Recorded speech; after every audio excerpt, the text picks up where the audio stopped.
나도 선물을 받을 수 있다. 받는다라고 하는 제목으로 함께 말씀을 나누겠습니다. 사람들은 각자의 얼굴 이렇게 표정들이 있죠. 언제 그 표정들이 가장 환하게 될까요?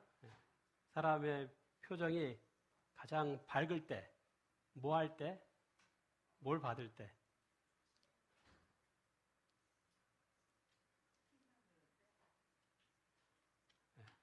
아마도 이렇게 선물을 이렇게 받을 때 어떤 표정들이 사람들이 아주 기쁨이 이렇게 넘치는 모습을 봅니다. 그 선물을 받으면서 그 속에 뭐가 있을지 좀 막 설레기도 하고, 궁금하기도 하고, 그런 느낌을 가지고. 어떤 사람은 이 정도 표정으로 부족하고 더 아주 신나는, 기분이 그런 어떤 그런 표정이 나올 수도 있으리라 생각이 됩니다. 하나님께서도 우리에게 선물을 주신다는 거죠. 우리도 하나님으로부터 선물을 받는다라고 하는 것입니다. 어느 사막에 조그만한 집을 짓고 사는 노인이 있었습니다.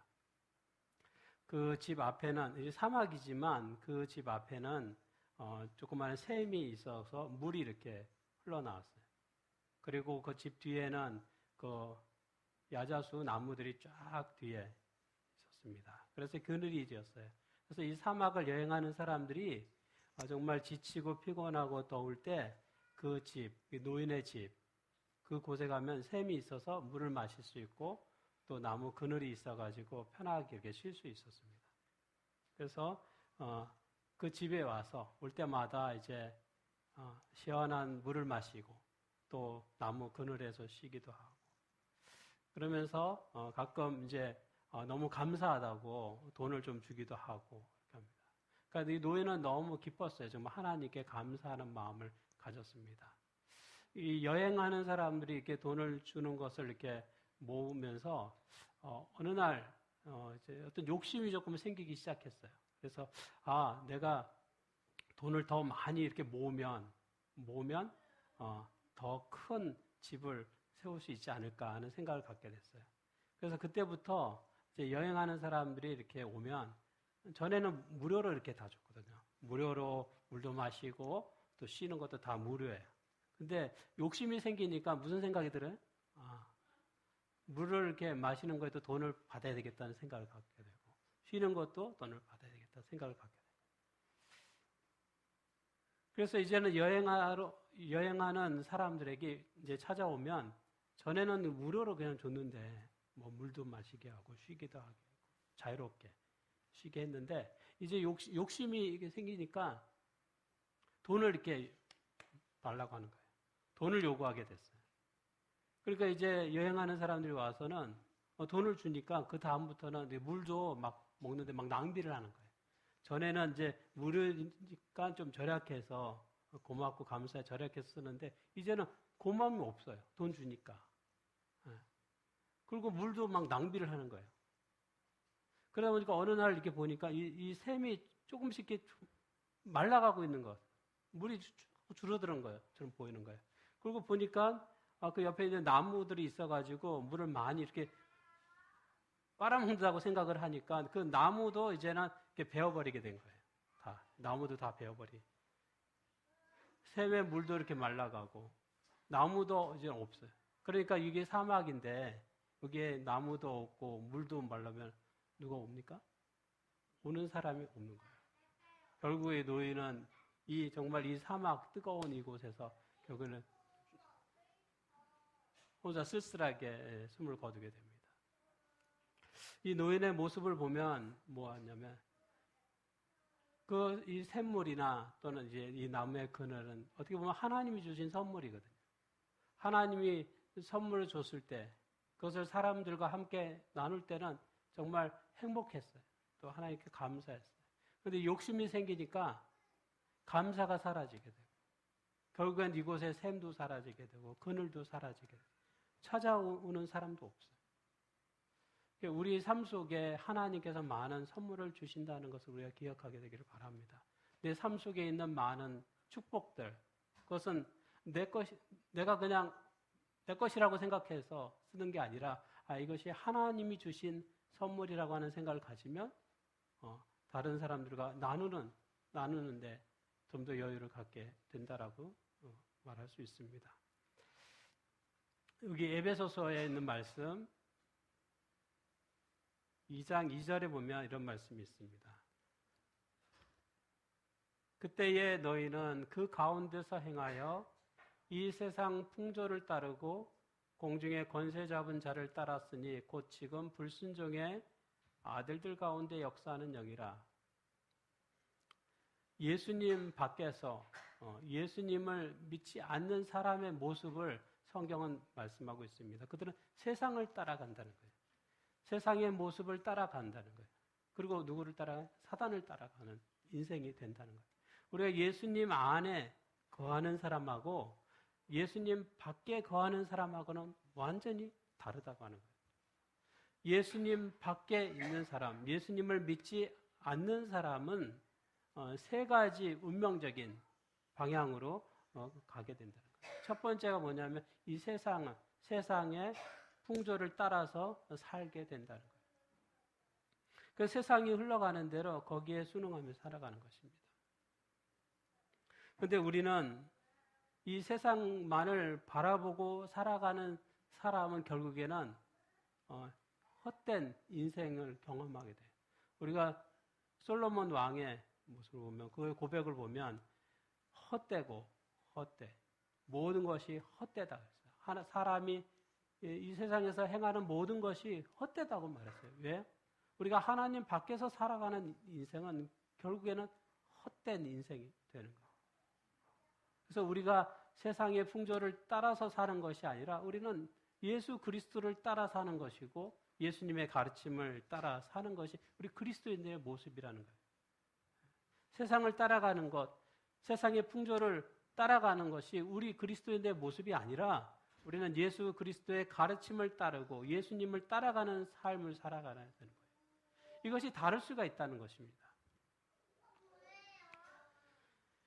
그렇게 세상의 풍조를 따라가는 사람은 결국에 누구를 따라가는 인생이 돼요? 여기 보면은 이 세상의 권세 잡은 자, 결국에는 악한 사단의 영을 따라가는 인생이 된다고 하는 것입니다. 이 사단의 존재에 대해서, 사단에 대해서 사람들은 이것이 사단이 있나? 없나? 그냥 가짜로 그냥 만든 거라고 생각을 갖지만 성경은 아니에요. 사단이라고 하는 존재가 있다는 거예요. 분명히 있어서 사람을 유혹하기도 하고, 성경에 보면은 아담을 유혹한 누굽니까?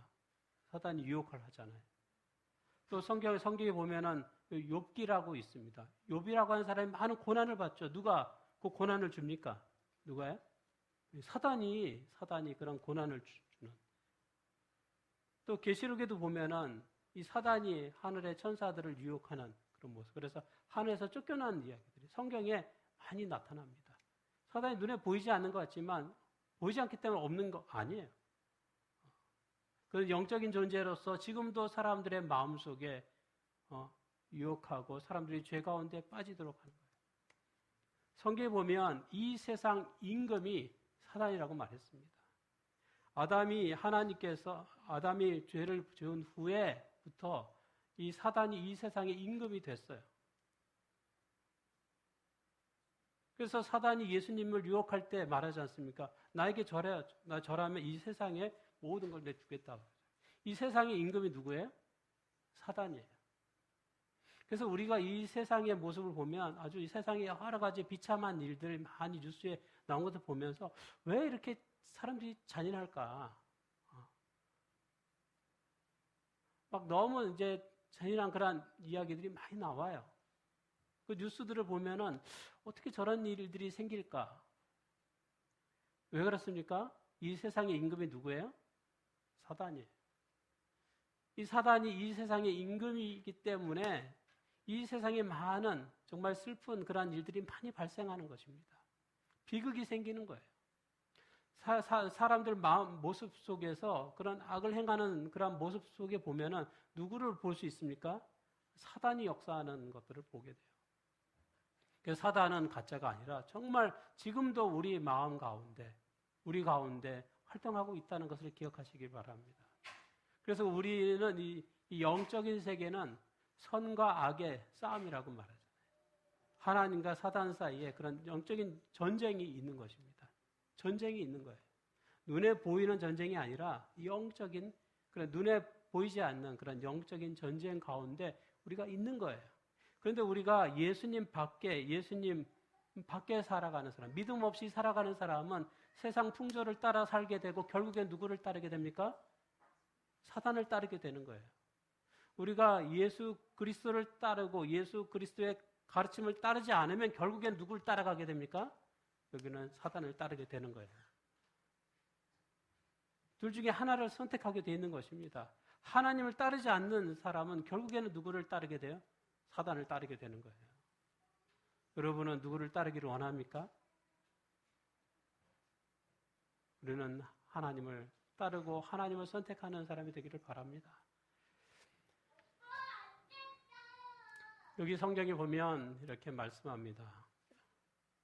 에베소서는 예수님 밖에 있는 사람, 예수님을 믿지 않는 사람들이 결국에 받게 될 운명의 세 가지를 말씀하는데, 첫 번째는 세상의 풍조를 따르게 되고, 두 번째는 사단을 따르게 되고, 세 번째는 바로 우리가 진노의 자녀가 된다고 말하고 있습니다. 여기 보면 이렇게 말씀하죠. 전에는 우리도 다 그 가운데서 우리 육체의 욕심을 따라 지내며 육체와 마음에 원하는 것을 하여 다른 이들과 같이 본질상 진노의 자녀였더니, 예수님을 믿기 전에, 예수님을 알기 전에 우리의 상태를 말하고 있습니다. 우리는 원래 진노의 자녀 되었다는 거예요. 죄로 말미암아 우리는 진노의 자녀가 됐다는 거예요. 사단을 따르는 인생은 결국에는 진노의 자녀가 되는 거예요. 우리는 하나님의 자녀로 살아갈 것인지 진노의 자녀가 될 것인지 하나님의 심판을 받는 진노의 자녀가 될 것인지를 선택하게 되어 있습니다. 이쪽으로 가는 사람은 계속 이쪽으로 가는 거예요. 사단을 선택하는 사람은 결국에는 진노의 자녀, 하나님의 심판을 받는 진노의 자녀가 될 것이에요. 그러나 하나님을 선택하고 예수 그리스도의 안에서 사는 사람은 결국에는 하나님의 자녀로서 살고 그 가운데서 많은 축복을 받게 된다고 말씀하고 있습니다. 그래서 에베소서는 우리가 어떤 길을 선택할지에 대해서 분명히 말씀하고 있습니다.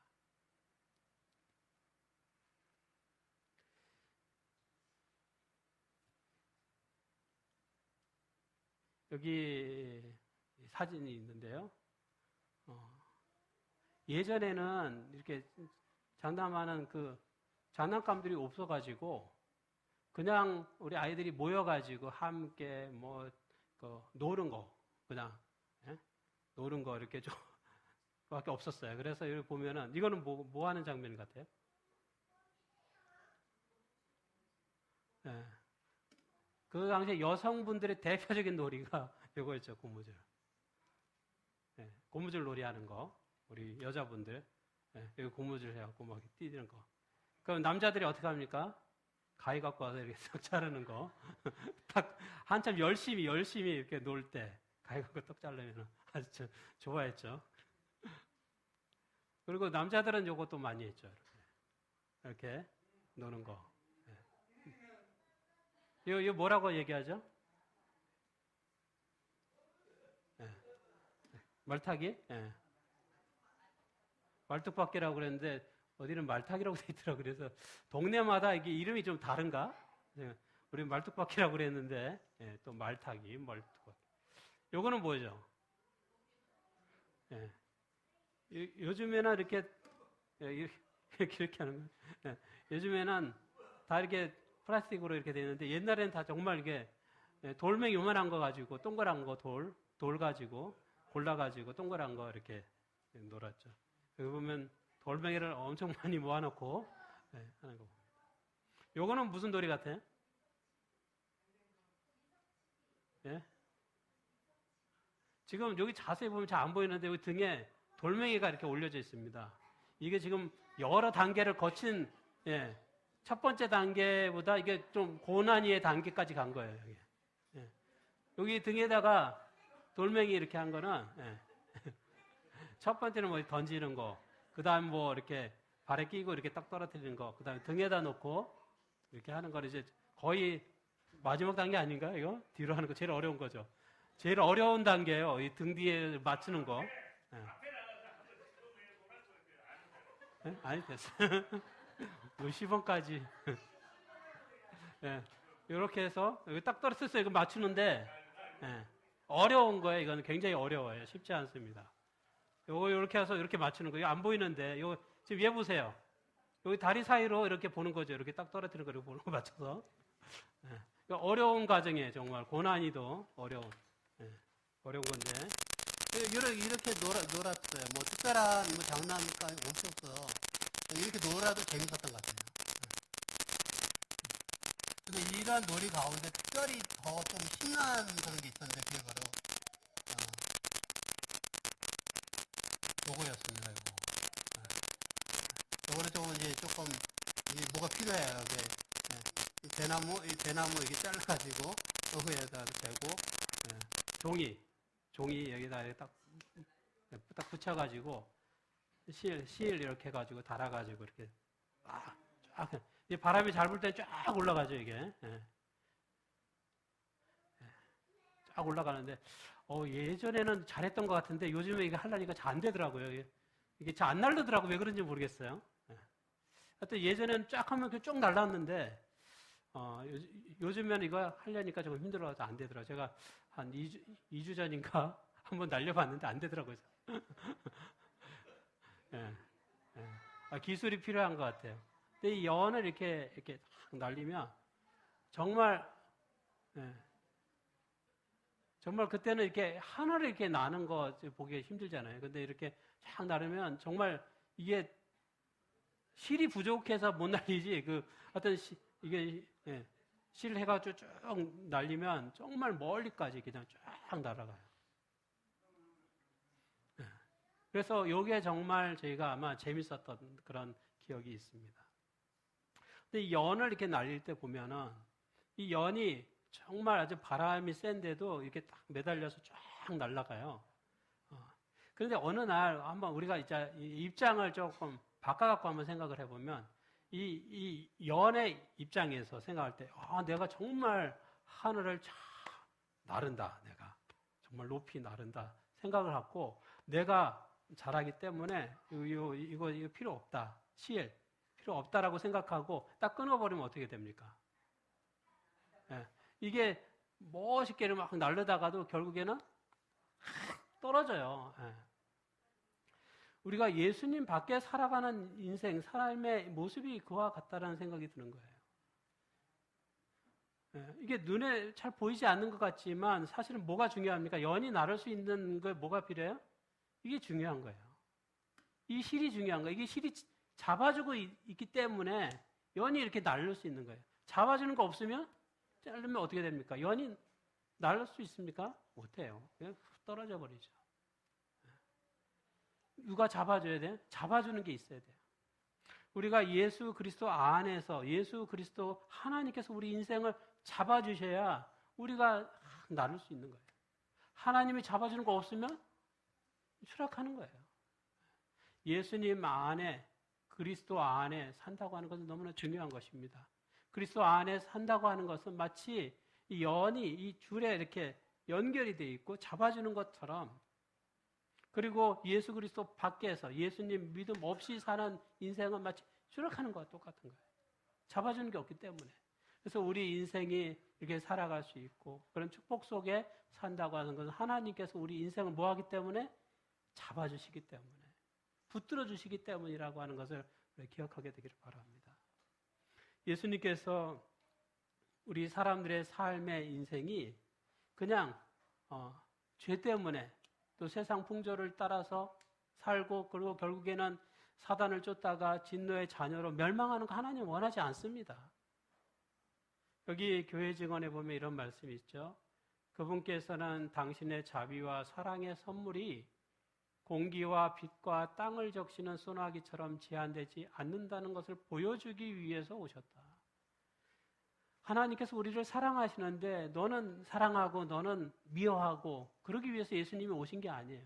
예수님은 마치 뭐와 같이 공기 또는 햇빛이 저기 좋은 사람에게는 햇빛이 쫙 쥐고 나쁜 놈한테는 햇빛이 비치지 않고 이게 아니잖아요. 모든 사람에게 마치 비가 주어지는 것처럼 또는 공기와 햇빛이 모든 사람에게 주어지는 것처럼 하나님께서는 모든 사람에게 이 구원의 은혜를 주기를 원하시는 것입니다. 그래서 예수님께서 십자가에 달려 돌아가신 거예요. 우리를 위해서 희생하신 것입니다. 그것이 하나님의 사랑이에요. 그래서 하나님께서는 오늘도 우리가 그리스도 안에서 살기를 원하시고 예수님 안에서 우리 인생의 삶이 계속되기를 원하시는 것입니다. 하나님께서 우리가 그리스도 안에 살 때에 주어지는, 믿는 자에게 주어지는 세 가지 선물이 있다라고 에베소서는 말씀하고 있습니다. 여기 첫 번째는 이런 말씀이 있어요. 허물로 죽은 우리를 그리스도와 함께 살리셨고 너희는 은혜로 구원을 받은 것이라. 여기 보면 살리셨다고 말하고 있습니다.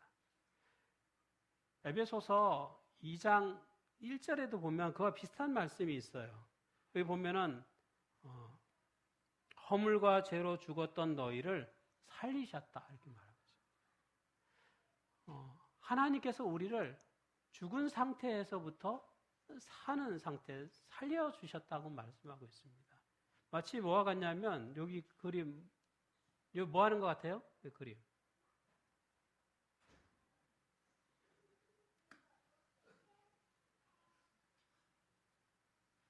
네. 이 숨이 네, 네. 그렇죠. 네, 맞습니다. 이거 하는 거죠. 네. 물 속에서 빠진 거예요. 빠져가지고 쭉 그러니까 건져낸 거죠. 건져내가지고 지금 심폐소생하는 거죠. 심폐소생. 네. 이거 없으면 죽는 거예요. 사람은. 숨을 쉬지 못하니까 죽는 거예요. 심폐소생을 해가지고 살려내는 것이죠. 살리는 거예요. 여러분 의사라고 하는 직업이 정말 위대한 이유는 뭡니까? 사람을 살리는 거예요. 사람을 살리기 때문에 위대한 것입니다. 그래서 우리가 위험한 일 또는 생명의 위험을 경험하면 어느 곳을 가요? 병원을 가잖아요. 병원을 가요. 왜? 그곳은 뭐예요? 생명을 살리는 곳이기 때문에. 우리가 죽어가는 인생이었는데 하나님 우리를 살리셨다는 거예요. 예수님께서 십자가에 못 박혀서 죽으셨어요. 돌아가셨어요. 그런데 하나님은 뭐 하셨어요? 다시 이 무덤 속에서 살리셨어요. 다시 살아내셨어요. 하나님은 우리를 죽음 가운데서 살리시는 분이에요. 그래서 성경에 보면 주 안에서 죽는 자가 복이 있다고 그래요.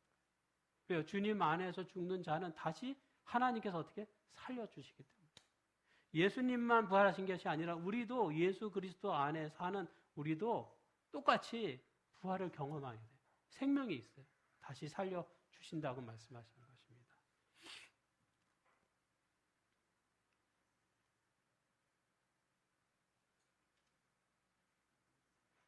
에베소서 2장 6절에 보면은 두 번째 선물은 또 함께 일으키신다는 것입니다. 일으키사.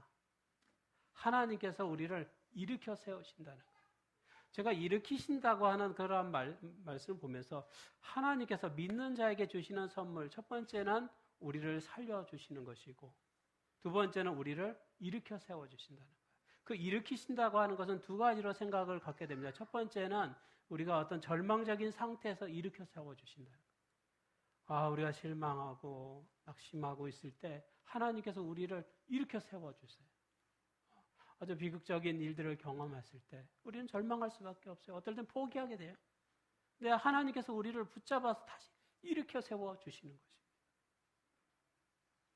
어제 우리 장로님 말씀을 통해서 우리가 주기철 목사님의 생애에 대해서 우리가 보게 되었습니다.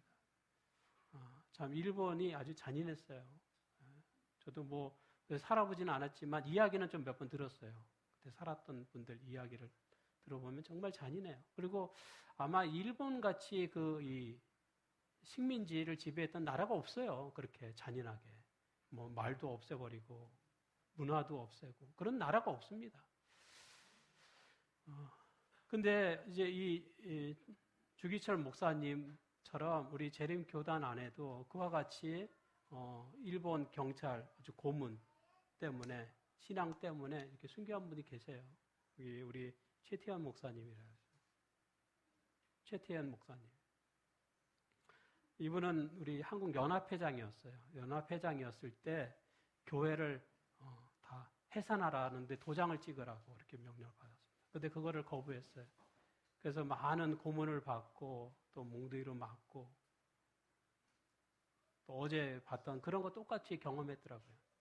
그리고 결국에는 이제 돌아가시게 됐는데 이 목사님이 이제 근데 이 목사님이 감옥에 종로 경찰서, 종로 경찰서 요즘 유명했죠. 거기에 이제 붙잡혀 들어가서 감옥에서 막 고문을 받고 하는데 이분은 또 우리 재림 교회 교단의 대표잖아요. 아마 그 당시에 교단의 대표자가 이렇게 해서 순교한 분은 없을 거예요.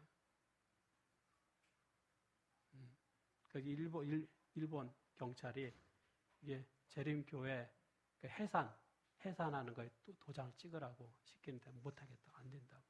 또 교회를 해산시키냐고. 그래서 많은 고문을 받았어요. 그때 이 사모님이 이 한자 이거죠, 이거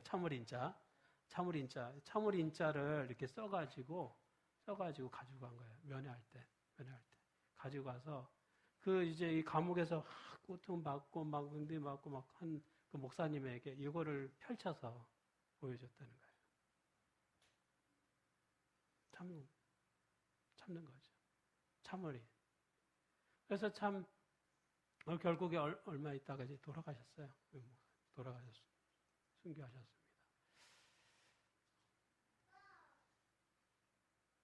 우리가 이 신앙생활 속에서도 많은 그런 어떤 슬픔들을 경험해요. 이렇게 믿는 자들의 고통이 있습니다. 이것이 어떤 정말 그러니까 예수님을 믿기에 정말 어려운 그런 나라들도 있고 신앙의 자유가 없는 나라도 있습니다. 그런 절망 가운데서 하나님께서 이렇게 세워주시는 거예요. 때로는 죽음의 현장에서 사람의 가장 큰 고통, 비극은 죽음이잖아요. 그 죽음에서 하나님께서 다시 일으켜 세워주셔요. 놀라운 일이죠. 사람이 죽으면은 정말 이게 다 몸이 이렇게 썩어가지고 그 모양이 형체가 그냥 사라져버리고 흙이 되는데 어떨 때는 흰색 그 백골만 이렇게 남게 되는데 하나님께서 다시 이렇게 세워주신다는 거예요. 다시 이런 뼈와 이런 살이 있고 생명이 있는 마치 하나님이 처음 아담과 하와를 창조했을 때처럼 아담을 창조했을 때처럼 흙으로 사람을 이렇게 빚어가지고 사람 코에다가 생기를 불어넣어갖고 이렇게 살아 움직이게 한 것처럼 하나님께서 이미 죽어가지고 흙이 돼버린 그런 성도를 다시 이렇게 세워주신다는 거예요. 다시 이걸 빚어서 다시 살도 있고 생명도 있고 그 건강한 모습으로 다시 죽음 가운데서 일으켜 세워주신다. 그래서 이 일으킨다라고 하는 그런 말 뜻 속에 두 가지를 생각을 갖게 되는 거예요. 첫 번째는 우리가 절망 가운데서 하나님은 우리를 일으켜 세워주시. 두 번째는 우리가 죽음의 현장에서 죽어가 있는 그 속에서 그 땅 속에서 우리를 다시 일으켜 세워주신다. 그것이 하나님이 우리에게 주시는 믿는 자에게 주시는 선물과 같다는 거예요. 그 다음에 세 번째는 여기 그 뒤에 이렇게 말씀합니다. 그리스도 예수 안에서 함께 하늘에 앉히신다는 거예요. 예수님이 부활하시고 승천하신 다음에 하늘에 가셔서 하나님의 보좌 우편에 앉으셨습니다.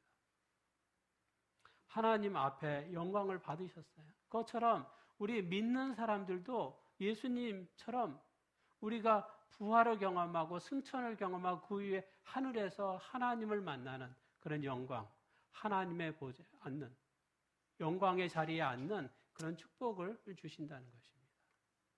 하늘에 앉히신다는 거예요. 이것은 이 세상에서 우리가 가질 수 있는 그런 축복과는 완전히 다른 거예요. 우리가 이 세상에서 경험할 수 없는 그것이 불가능한 그런 축복을 하나님이 우리에게 선물로 주신다는 것입니다. 우리를 다시 살리시고 다시 일으켜 세워주시고 우리를 하늘의 영광의 자리에 앉혀주신다. 그게 큰 축복이라고 하는 것입니다. 여러분 우리가 요한계시록에 보면 24 장로가 나옵니다. 그들이 다 이렇게 앉아 있어요. 하나님의 보호자 그 주위에 이렇게 쭉 앉아 있습니다. 그들이 누굽니까? 그 천사가 아니에요. 그 구원받은 사람들이에요. 구원받은 사람들이 앉아 있는 거예요. 그것은 앞으로 우리가 예수 그리스도를 믿는 믿음 안에 살아가는 사람들이 앞으로 앉게 될 그 모습을 우리에게 미리 보여준 것입니다.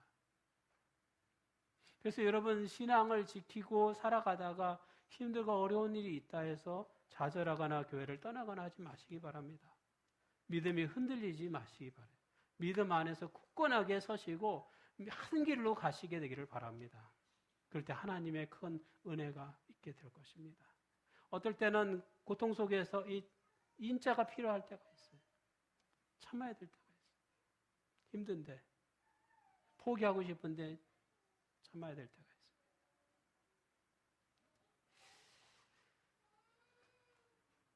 하나님께서 우리 삶 가운데 함께 하십니다. 그래서 우리를 하나님의 영광의 자리에 앉혀주신다 말씀했습니다. 우리가 다 하늘에서 하나님의 영광의 자리에 우리가 다 앉게 되기를 바랍니다. 내가 앉고 싶어서 앉는 거 아니에요. 하나님이 뭐 해주신다는 거예요? 앉혀주신다는 거예요. 우리는 미안하고 죄송해서 앉지 못하겠죠. 하나님이 계신 그 보좌 옆에 앉을 수가 없어요. 우리는 부끄럽죠. 하나님이 주시는 면류관 우리는 쓰지 못할 것 같아요. 죄송하죠. 너무 미안해서. 그런데 하나님께서 세워주신다는 거예요. 앉혀주신다는 거예요. 내가 앉고 싶어 앉는 게 아니라 하나님께서 앉혀주신다는 거예요. 어느 날 예수님의 제자였던 요한, 또 야고보의 엄마가 예수님을 찾아와서 부탁하죠. 예수님, 나중에 성공하게 되면 누구를요? 내 아들 둘이 있는데 예수님 제자 가운데 내 아들이 둘이나 있어요. 그 아들 둘을 예수님의 좌측 의자에 딱 앉혀주시고 우측의 의자에 딱 앉혀주세요. 부탁을 합니다. 예수님께서 그것이 가능한가? 있어요. 그거는 사람의 뜻으로 되는 게 아니에요. 앉혀달라고 부탁해서 되는 게 아니에요. 여러분, 저 하나님 보좌 옆에 앉혀주세요. 이렇게 말한다고 되는 게 아니에요. 그러나 하나님께서는 우리를 어떻게 하신다고요? 하나님의 영광의 보좌, 거기 앉혀주신다는 거예요. 내가 앉는 게 아니에요. 하나님이 여기 앉으라고 앉혀주신다는 거예요. 내 정말 수고했다. 너 세상에서 정말 믿음 지키려 고생했다. 여기 우리 이렇게 많은 믿음 때문에 정말 생명을 잃어버리고 고난을 받았던 많은 사람들이 이 역사 속에 얼마나 많습니까? 우리 한국에도 그 일본이 다스리던 때 믿음을 지키기 위해서 살았던 많은 사람들이 있습니다. 진실한 신앙인들 다 고통받았습니다. 지금도 종교의 자유가 없는 기독교를 믿는 사람들이 고난과 많은 고문과 핍박을 받는 사람 지금도 많이 있어요. 지금도 죽어가는 사람도 있습니다. 그런 사람들을 어떻게 해요? 하나님께서 그들을 죽게 내버려 두지 않으시고 그들을 일으켜 세워주신다. 다시 살려주신다. 다시 살려주신다는 거예요. 죽어서 흙이 되는 거 그냥 내버려 두시지 않는 것이죠. 하나님께서는 내버려 두지 않으시고 그들을 흙 속에서도 다시 건져내시는 거예요.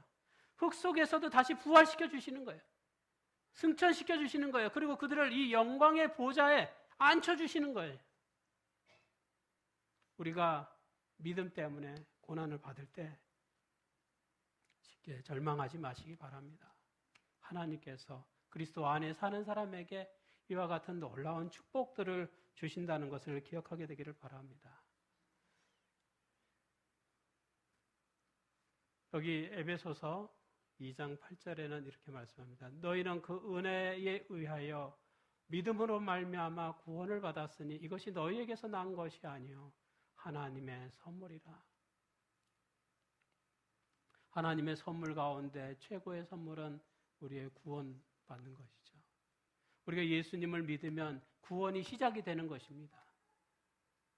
예수님을 믿음과 동시에 이미 구원의 과정 속에 들어가게 되는 것입니다. 그러나 그 구원이 완전히 완성이 되는 것은 어디에서? 이 땅에서가 아니에요. 하늘에서 우리의 구원은 이루어진, 완성이 되는 것입니다. 우리가 우리 스스로의 힘을 가지고 이 구원을 이루는 것이 아닙니다. 그건 누구의? 여기 나온 것처럼 너희에게서 난 것이 아니라 뭐예요? 하나님의 선물인 거예요. 선물인 거예요. 하나님이 주시는 것입니다. 하나님이 우리에게 주시는 선물과 같은 거예요. 우리가 세상 살아가는 동안에도 선물을 받으면 기분이 좋아요. 선물 받았는데 기분이 나쁜 사람 있습니까?